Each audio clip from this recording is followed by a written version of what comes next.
মহামান্য আদালত, আজ কাঠগড়ায় দাঁড়িয়ে আছে এক ভয়ঙ্কর আসামি।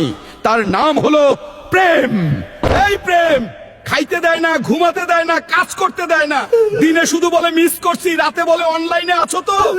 আর সামনে রমজান মাস আসতাছে, এই প্রেম রোজাকে বানাবে হালকা। প্রেমে পড়লে সেহরি খাইতে ভুলে যায়, ইফতারে আগে বলে তুমি না খেয়ে থাকলে আমিও খাবো না। এই প্রেমের জন্য কত মা বাবা কষ্ট পাইছে, শুধু এই প্রেমের জন্য।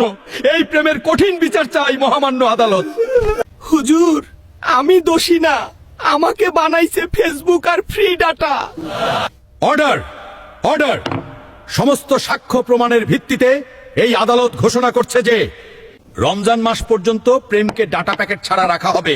দিনে 5 ওয়াক্ত নামাজ, রাতে 1 ঘন্টা ঘুম বাধ্যতামূলক। আর দর্শকদের জন্য ঘোষণা, রমজানে প্রেম না, সবজি খাও, পানি খাও, আল্লাহকে ভালোবাসো। আপনার মতে কে দোষী, প্রেম দোষী নাকি ফ্রি ডাটাই দোষী? কমেন্টে লিখুন।